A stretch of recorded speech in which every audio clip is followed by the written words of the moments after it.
The gunshot echoed through the empty Montana plains, sending a flock of startled crows into the darkening sky. Eleanor Parker flinched at the sound, instinctively pulling her two children closer to her side as they huddled beneath the meager shelter of a rocky outcropping. The year was 1876, and the promise of a new life in the West had turned into a nightmare that left her widowed, penniless, and afraid. "Mama, I'm hungry," whispered 6-year-old Timothy, his small fingers clutching at her tattered skirt. 4-year-old Sarah remained silent, too exhausted from their 3-day trek across the wilderness to even complain anymore. "I know, darling," Eleanor whispered, smoothing back his sandy hair with a trembling hand. "We will find food soon." The lie tasted bitter on her tongue. Their last morsel of hardtack had been consumed that morning, and the creek water they'd found hours ago did little to ease the gnawing emptiness in their bellies. The distant gunshot had rekindled her fear. Was it the same men who had attacked their wagon train, killing her husband James and the other settlers? Eleanor had managed to escape with the children into the wilderness, but now she wondered if death by bullet might be more merciful than the slow starvation they faced. As twilight settled over the plains, the wind picked up, cutting through her thin cotton dress. Eleanor pulled a ragged blanket tighter around her children, fighting back tears. She was 24 years old, alone in a savage land with 2 innocent lives depending on her strength. But her strength was failing. "Look, Mama," Timothy pointed toward the horizon. "Fire!" Eleanor squinted, making out the faint orange glow of a campfire perhaps a mile distant. It could mean help or more danger. After what had happened to the wagon train, she couldn't trust anyone. But the children needed food and proper shelter. "We'll rest here tonight," she decided, pulling them deeper into the rocky alcove. "Tomorrow we'll see about that fire," but morning brought worse troubles. Sarah woke with a fever, her small face flushed and eyes glassy. The little girl couldn't walk, and Eleanor's arms ached from carrying her as they slowly made their way toward where they had seen the fire the night before. By midday, they reached a small stream, and Eleanor paused to wet her daughter's forehead and let Timothy drink. She had just straightened when she heard the unmistakable sound of horses approaching. "Quick," she whispered urgently to Timothy, "hide behind those rocks." She crouched with Sarah behind a large boulder, pressing her feverish child against her chest to muffle any sounds. The hoofbeats grew louder, then stopped. Eleanor held her breath. "I know you're there, madam," called a deep male voice. "I mean no harm. I've been tracking your footprints since daybreak." Eleanor remained silent, her heart pounding. "I've got food," the voice continued. "And by the looks of those tracks, you and your little ones could use some." At the mention of food, Timothy shifted restlessly beside her. Eleanor placed a warning hand on his shoulder, but it was too late. A small rock dislodged beneath his foot and clattered down the embankment. "Please, madam," the voice said, softer now. "I'm alone. No one's going to hurt you or your children." Desperation finally outweighed fear. Eleanor slowly stood, cradling Sarah in her arms while Timothy clung to her skirts. The man sat atop a chestnut horse, leading a pack horse behind him. He wore a weather-beaten hat and a dusty duster coat. His face was partially hidden by several days' growth of beard, but his eyes were kind as they assessed her situation. He dismounted smoothly, keeping his distance. "My name's Henry Blackwood. I run cattle about 20 miles north of here." He nodded toward Sarah. "Your little girl looks sick." "She has a fever," Eleanor admitted, her voice cracking from disuse and thirst. The man Henry moved slowly toward his pack horse and withdrew a canteen. "Fresh water," he said, offering it to her. "And I've got some jerky and beans if you'll allow me to make a small fire." Timothy stared up at the tall stranger with undisguised hope. Eleanor hesitated only a moment before accepting the canteen. "What happened to you folks?" Henry asked as he gathered wood for a fire. Eleanor took a careful sip of water before answering. "Our wagon train was attacked 3 days ago. My husband, they killed him. I ran with the children." Henry's expression darkened. "Renegades or bandits?" "Men, just men with guns who wanted what we had." Eleanor's voice was flat. "I don't know if anyone else survived." Henry nodded grimly as he struck a match to the kindling. "Madam, I'm mighty sorry for your trouble. Once we get some food in you and tend to your little girl, I'll take you to my ranch. You'll be safe there." As the small fire caught and began to grow, Henry sat down on a rock across from them. His eyes met Eleanor's, steady and reassuring. "You're safe now," he said quietly. "I promise you that." Eleanor felt something inside her chest loosen, for the first time in days a tiny flicker of hope amid the desolation. Henry moved with efficient grace as he prepared a simple meal of beans, jerky, and coffee. His hands, large and calloused from ranch work, were surprisingly gentle as he offered a tin cup of beans to Timothy, who accepted it with wide-eyed wonder. "Eat slowly," Henry cautioned the boy. "Your stomach will need time to adjust." Eleanor cradled Sarah, trying to coax some water between the child's parched lips. Henry watched with concern. "May I?" he asked, indicating the child. After a moment's hesitation, Eleanor allowed him to examine Sarah, his brow furrowed as he felt her forehead. "She's burning up." "I've got some willow bark in my pack, might help bring down the fever, but she needs proper care, and soon." As Henry prepared a weak tea from the willow bark, Eleanor studied him. He appeared to be in his mid-30s, with streaks of silver at his temples visible when he removed his hat. His face was weathered by sun and wind, with lines at the corners of his eyes that suggested he smiled often, though he wasn't smiling much now. "Where were you headed?" he asked as he handed her the medicinal tea. "Oregon," Eleanor replied. "James, my husband, had a cousin there who offered us land." She swallowed hard. "We sold everything in Missouri to make the journey." Henry nodded. "A lot of folks coming west these days, not all find what they're looking for." He glanced at the sky. "We should move soon." "My place is about 4 hours' ride from here, and I'd like to get your little girl settled before dark." The prospect of traveling with a stranger brought back Eleanor's fear. "How do I know I can trust you?" Henry's eyes met hers directly. "You don't, but your options are limited, Mrs. Parker." "Eleanor Parker." "Mrs. Parker, I understand your caution. In your place, I'd feel the same. All I can offer is my word that I intend no harm to you or your children." Timothy looked up from his empty tin cup. "I like him, Mama." A ghost of a smile crossed Henry's face. "Thank you, young man." Eleanor made her decision. "We'll go with you, Mr. Blackwood." "Henry, please." Henry helped them onto his horses, Eleanor and Sarah on his mount, while he and Timothy rode the pack horse. They traveled mostly in silence, the children eventually dozing despite the rough motion. Eleanor found herself leaning back against Henry's solid chest as they rode double, his arm occasionally steadying her when the terrain grew difficult. As the sun began its descent, a small ranch came into view, a sturdy log cabin with a barn and corral beside it. Smoke curled from the chimney. "Someone's there," Eleanor said, tensing. "My ranch hand, Miguel," Henry explained, "and his wife, Sophia, good people." As they approached the cabin, a middle-aged Mexican man emerged, followed by a woman with silver-streaked black hair pulled into a bun. "Señor Henry," the man called out, his expression changing to concern as he noted the extra riders. Henry dismounted and helped Eleanor down with Sarah. "Miguel, Sophia, these folks need our help. Mrs. Parker and her children were attacked by bandits. The little girl is sick." Sophia immediately stepped forward, her experienced eyes taking in Sarah's condition. "Bring her inside, poor favor, I will tend to her." The inside of the cabin was simple but comfortable, with a large stone fireplace, sturdy wooden furniture, and clean, swept floors. Sophia directed Eleanor to a small bedroom off the main living area, where they laid Sarah on a bed covered with a colorful quilt. "I will make a poultice," Sophia said, "and soup. The child needs fluids." Eleanor sank onto the edge of the bed, suddenly overwhelmed by the events of the past days. "Thank you," she whispered. Sophia patted her shoulder. "Rest, Senora, you are safe here." For the next 2 days, Eleanor barely left Sarah's side as the child battled the fever. Sophia proved to be skilled in herbal remedies, applying poultices of herbs and keeping the girl hydrated with broths and teas.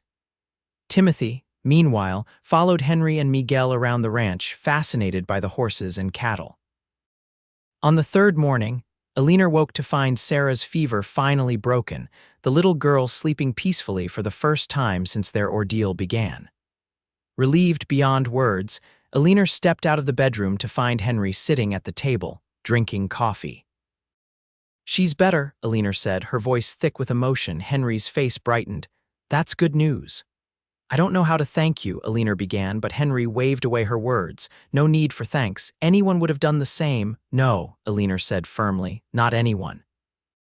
What you're doing, it's more than kindness. It's— She trailed off, unable to find the right words. Henry studied her for a moment.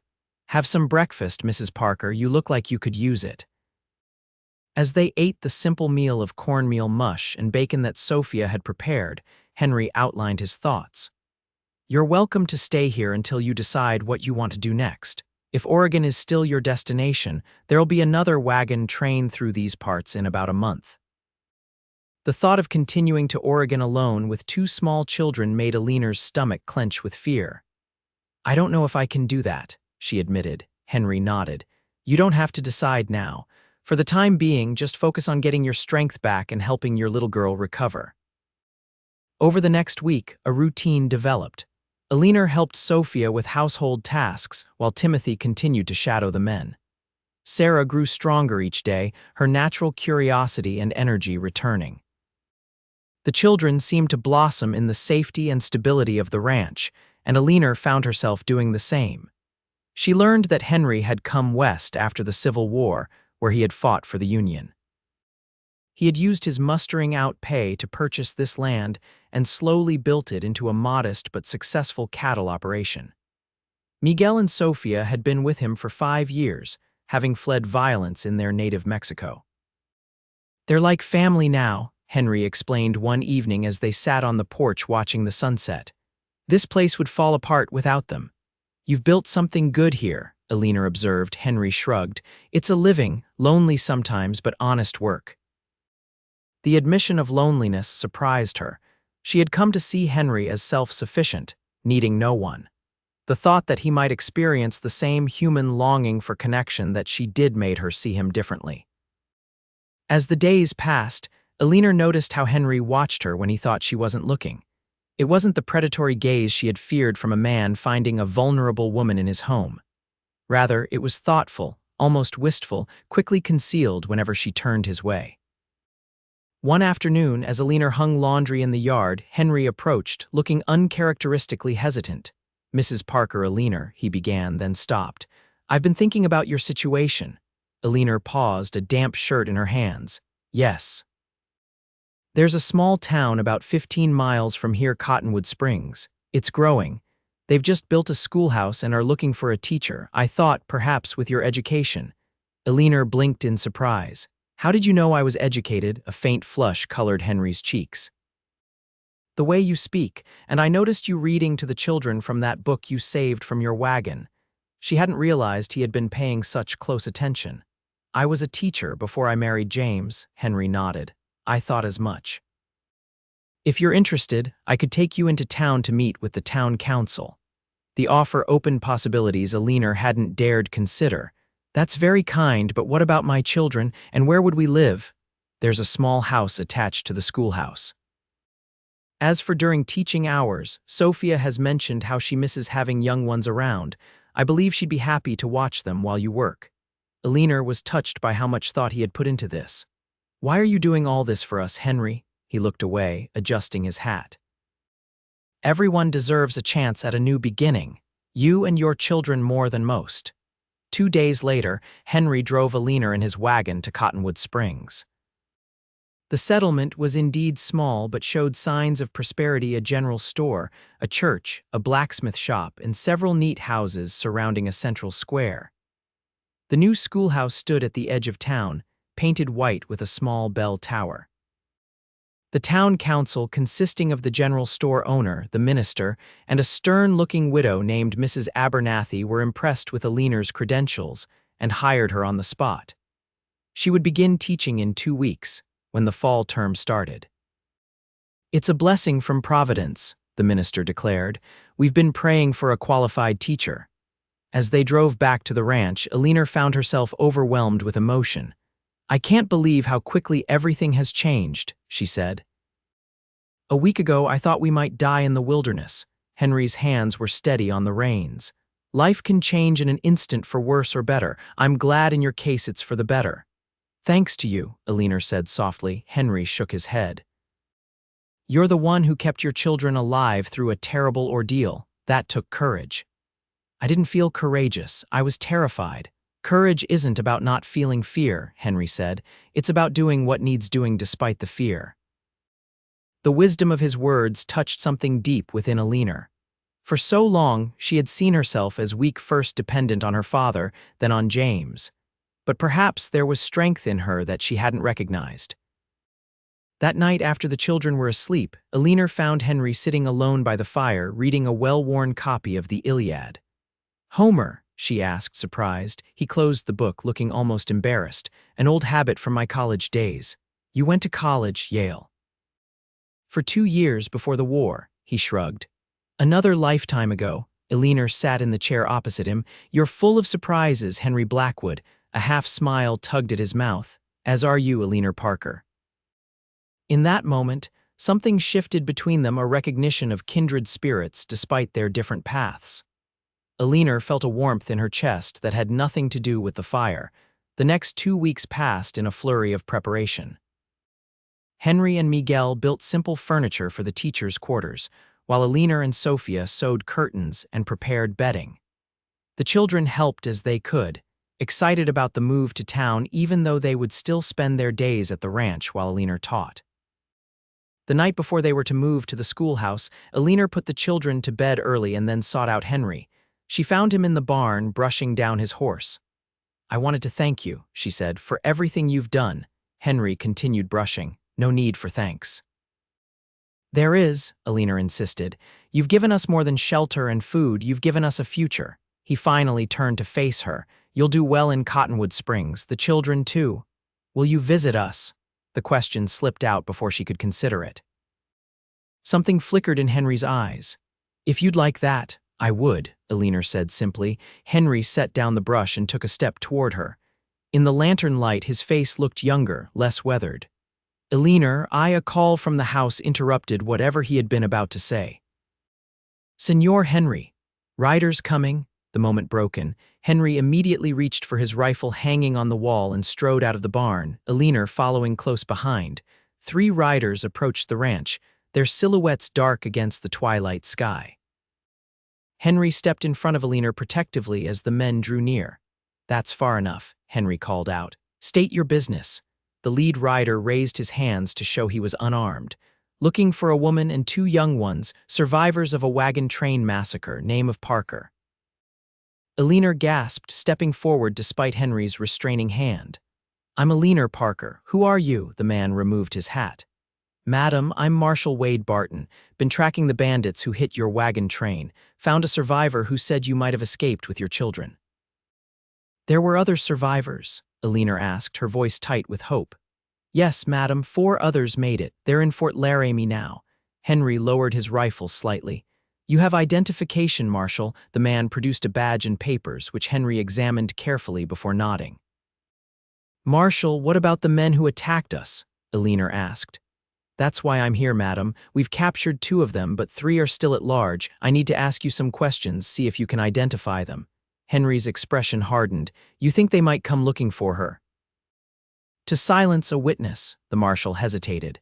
"It's possible. These men have killed before. They know the territory's pushing for hangings over the wagon train attacks." A cold fear gripped Eleanor. Just when she thought they were safe, danger had found them again. "You'll stay here tonight, Marshal," Henry said. "We can discuss this further in the morning." After a simple supper, during which the marshal explained what had happened after the attack, Eleanor checked on her sleeping children and then joined the men on the porch. The night was clear, stars scattered across the sky like diamond dust. "I've been thinking," Henry said.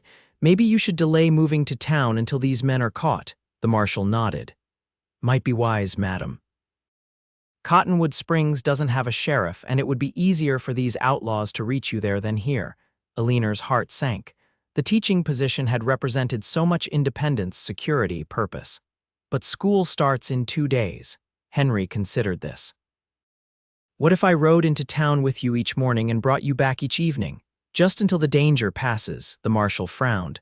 "That's a lot of riding, Blackwood. I can handle it," Henry said firmly. Eleanor looked at him with gratitude. "You would do that?"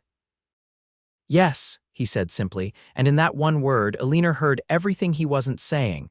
The next morning, Eleanor and Henry drove into town with her belongings.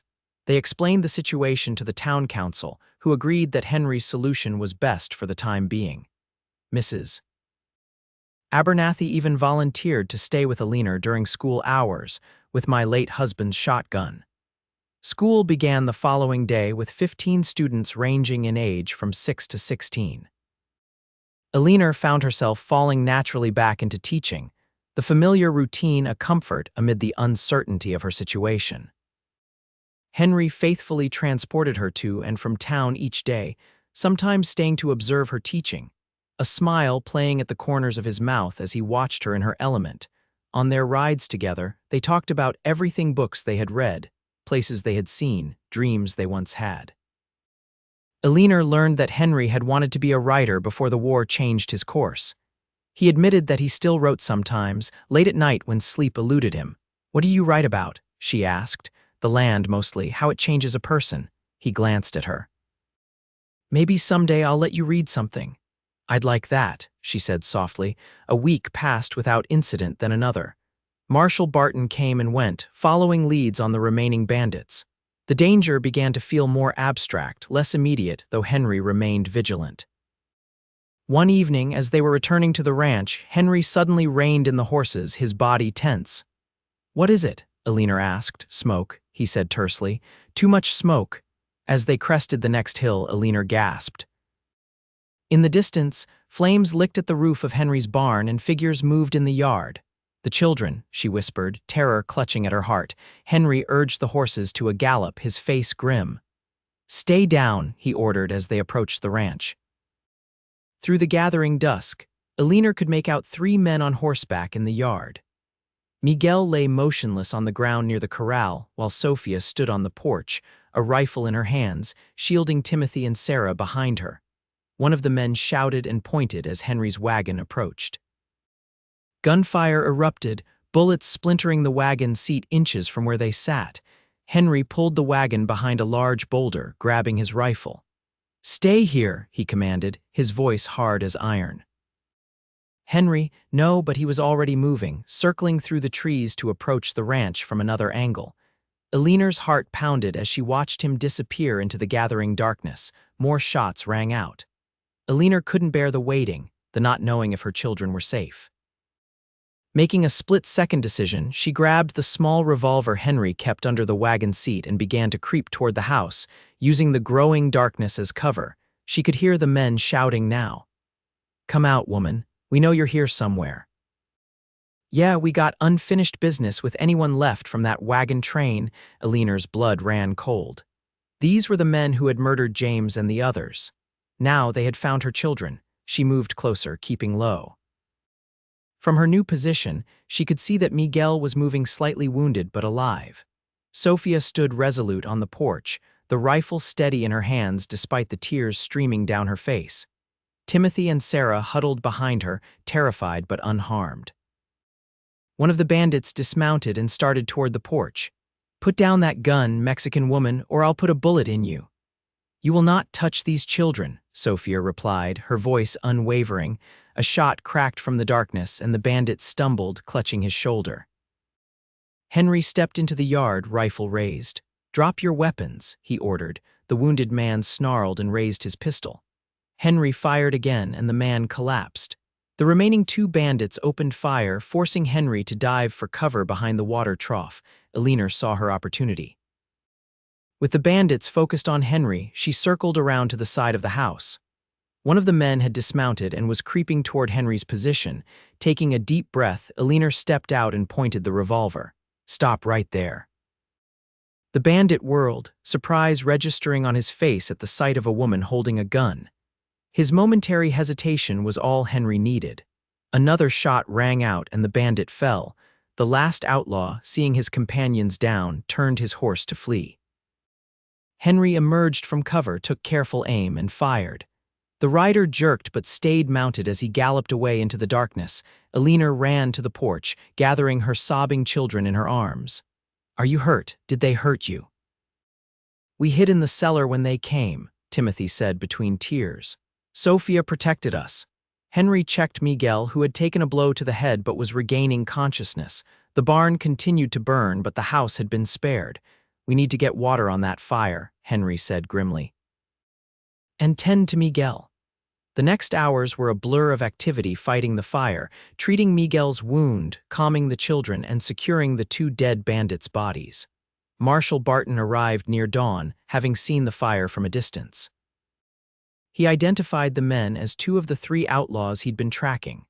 "The third one won't get far," Barton said. "Henry's bullet found him. There's a blood trail leading east." After the marshal left with the bodies, promising to return the next day, an exhausted silence fell over the ranch. The barn was a smoldering ruin, but the house and the people were safe.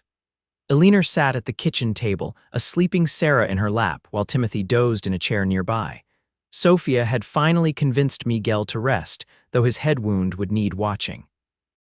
Henry poured 2 cups of coffee and sat across from Eleanor. His face was streaked with soot, and a graze on his arm had been hastily bandaged. "You could have been killed," Eleanor said softly, her voice trembling. "So could you," he replied. "That was brave, what you did, foolish but brave." "I couldn't just hide while my children were in danger." Henry reached across the table and covered her hand with his. "I understand that, but Eleanor," he hesitated, then continued, "when I saw you standing there with that gun, my heart nearly stopped." The thought of losing you, he broke off, but his eyes told her everything his words couldn't express. "Henry," Eleanor whispered.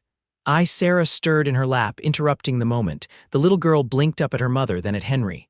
"Is the bad men gone?" Henry's expression softened. "Yes, little one, the bad men are gone and they won't be coming back." Sarah studied him solemnly. "You saved us, like in the stories." A faint smile touched Henry's lips. "Your mama helped, she's very brave." Timothy had awakened and was listening. "Are we still going to live in town, Mama?" Eleanor looked at Henry, uncertainty in her eyes. The events of the night had changed something, but she wasn't sure what it meant for their future. "We'll talk about that tomorrow," she said gently. "For now, let's get you two properly to bed." After the children were settled, Eleanor returned to the kitchen to find Henry staring into the dying embers in the fireplace. He looked up as she entered. "They'll rebuild the barn," he said. "Miguel's already planning it, despite his aching head." Eleanor smiled. "He's a determined man." "Yes." Henry hesitated, then gestured for her to sit beside him. "Eleanor, there's something I need to say." She settled next to him, suddenly nervous. "Yes. When I found you and your children by that stream, I thought I was just doing what any decent man would do, but these past weeks." He ran a hand through his hair. "I never expected to feel this way again. After the war, I came out here to be alone. I thought that was what I wanted." Eleanor's heart quickened. "And now I know better." His eyes met hers, vulnerable and hopeful. "I love you, Eleanor." "I love your children too. I know it's too soon and you're still grieving James. I don't expect anything, but after tonight I needed you to know."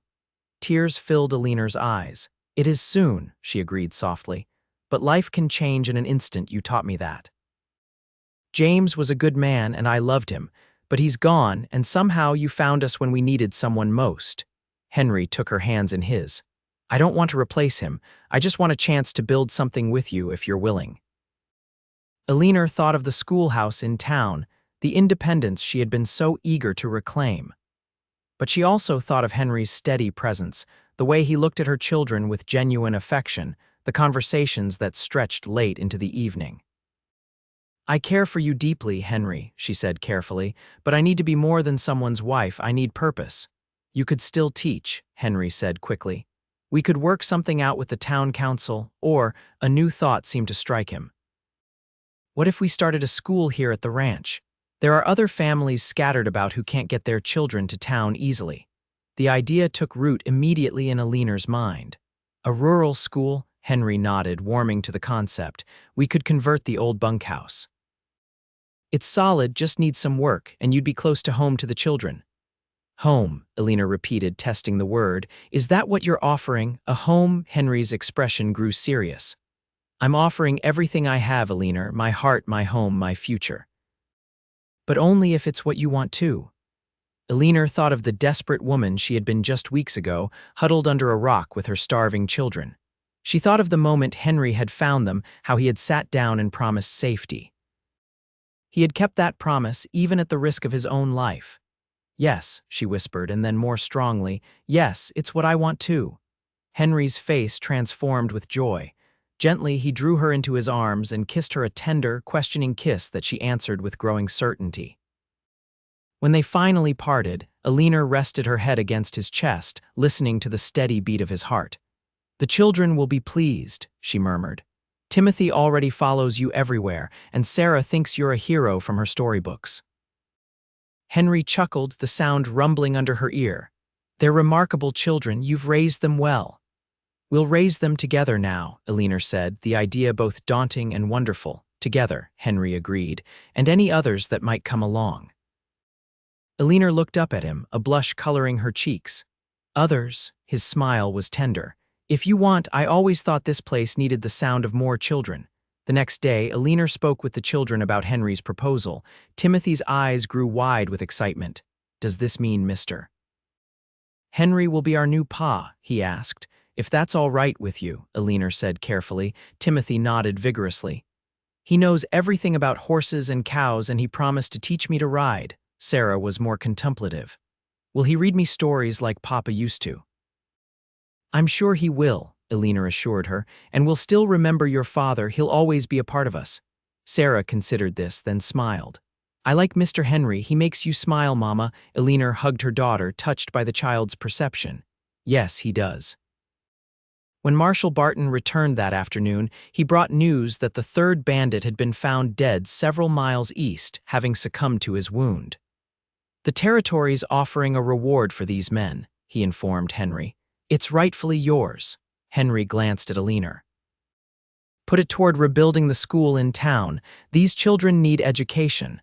The marshal raised an eyebrow but nodded. "As you wish." Before leaving, he turned to Eleanor. "Madam, those folks from your wagon train asked me to let you know they're heading on to Oregon next month if you still want to join them." Eleanor smiled, her hand finding Henry's. "Thank you, Marshal, but I've found where I belong." Over the next few weeks, life settled into a new rhythm. The barn was rebuilt with help from neighbors who arrived with tools and supplies once word spread about the bandit attack. Eleanor wrote to the town council explaining her decision to stay at the ranch, but offering to help find another teacher. To her surprise, they suggested she could teach 3 days a week in town, with the other 2 devoted to the rural children Henry had mentioned.